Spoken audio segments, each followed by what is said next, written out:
Salut les amis, c'est Jojo, j'espère que vous allez bien. Aujourd'hui on va parler d'un smartphone pas n'importe lequel, le Galaxy S8. Pour la petite information, il devait être présenté au MWC, c'est tout simplement le plus gros salon high-tech dans le domaine du mobile au monde, pour ceux qui ne connaissent pas. Mais le problème c'est qu'à cause d'un autre smartphone connu pour ses explosions, le Note 7, eh bien ça a tout simplement retardé la sortie du Galaxy S8. Du coup quand j'ai vu ça, j'ai été comment dire, saoulé, parce que justement je vais aller au MWC, et j'attendais avec impatience la présentation du Galaxy S8. Et je pense que je suis pas le seul, parce que c'est tout simplement l'un des smartphones les plus attendus cette année. Et j'ai vraiment hâte de le tester. D'ailleurs n'hésitez pas à vous abonner et à appuyer sur le petit bouton cloche pour être sûr de ne pas rater ma vidéo de test. Ok, il ne sera pas présenté officiellement au MWC, mais Samsung donnera quelques informations sur la sortie du futur smartphone, et on aura le droit à une petite vidéo. Il sera présenté officiellement fin mars, normalement autour du 29 mars, et sortira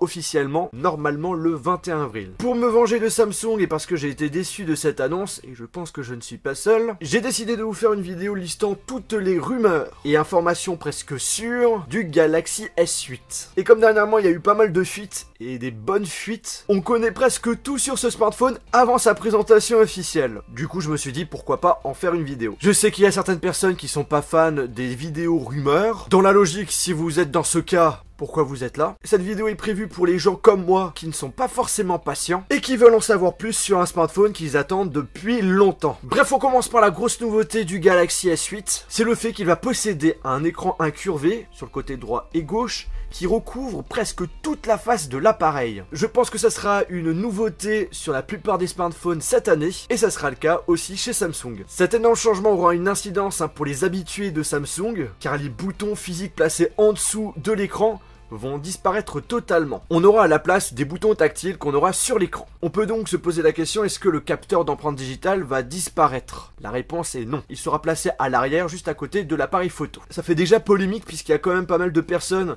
qui trouvent que c'est pas bien positionné, c'est un petit peu trop haut, et justement, quand on aura le téléphone en main, on aura du mal à avoir accès à ce bouton. À voir. À l'avant, on retrouverait une nouveauté qu'on avait sur le Galaxy Note 7, un capteur d'iris. En fait, on aura tout simplement la possibilité de déverrouiller notre appareil avec sécurité grâce à nos yeux. Alors quand je l'avais testé, ça marchait plutôt bien, mais le problème, c'est que j'en trouvais pas forcément l'utilité, puisqu'il y avait d'autres solutions encore plus rapides que ce capteur d'iris. Mais sachant maintenant que le capteur d'empreinte digitale est à l'arrière de l'appareil, et peut-être que Samsung va aussi améliorer ce capteur d'iris, peut-être que ça sera la solution la plus utilisée pour déverrouiller son appareil. On verra ça. Au niveau de l'appareil photo, on n'aura pas de grosses nouveautés. L'appareil arrière conserverait son objectif de 12 mégapixels. Seule la caméra frontale sera légèrement améliorée, on passerait de 5 à 8 mégapixels. Samsung proposerait un Galaxy S8 avec 4 Go de RAM, 6 Go de RAM pour une version spéciale en Asie, jusqu'à 256 Go en mémoire interne. Pour le processeur, il changera selon la zone où vous habitez, soit ça sera le Snapdragon 835 ou le Exynos 9810. Mais pour le Exynos, c'est pas sûr à 100%, ça pourrait être le 8895. En tout cas, ne vous inquiétez pas, ça sera un processeur très puissant. Il y aura bien entendu plusieurs coloris au choix, noir, blanc, gris, or, bleu, vert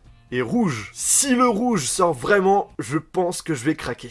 Comme le Galaxy S7, il y aura deux tailles différentes. Le Galaxy S8 avec un écran 5,8 pouces et le Galaxy S8 Plus avec un écran 6,2 pouces. Selon certaines rumeurs, il se nommerait pas S8 Plus, mais plutôt Galaxy S8 6. 6 pour la taille de l'écran. Affaire à suivre. Autre nouveauté, le Galaxy S8 aura droit à un nouvel assistant intelligent appelé Bixby. Mieux que Google Assistant et qui serait un vrai concurrent de Siri. Bien entendu, on retrouvera tout ce qui a fait la force du Galaxy S7, la résistance à l'eau et un emplacement pour mettre une carte micro SD. La question qu'on pourrait se poser, sachant que Samsung, quelquefois ils aiment bien faire les mêmes choses que chez Apple, est-ce qu'on a encore un port mini jack? La réponse est oui, et en plus de cela, on a eu le droit à une mise à jour au niveau du port USB. On n'a plus un port micro USB, mais bien un port USB type C. Enfin. Et pour terminer, ce Galaxy S8 proposerait une fonctionnalité qui permettrait de transformer tout simplement le smartphone en un ordinateur. En gros, on branche le S8 à un dock connecté sur un écran, et on aura tout simplement une interface d'ordi sur l'écran. C'est complètement le même fonctionnement que Microsoft avec Continuum, qui existe depuis plus d'1 an. Et bien écoutez les amis, je vous ai dit tout ce qu'on connaît pour l'instant sur ce futur smartphone de Samsung. Normalement, tout ce qui est dit dans cette vidéo est vrai. On verra ça fin mars. En tout cas, à première vue, ce Galaxy S8, ça a l'air d'être une vraie bombe. Enfin, j'espère qu'il n'explosera pas comme le Galaxy Note 7. Alors là, franchement, Jojo, ta blague était vraiment nulle. J'espère également que cette vidéo vous a plu. Si c'est le cas, n'oubliez pas de mettre un pouce bleu. Sur ce, on se retrouve dans une prochaine vidéo. Salut!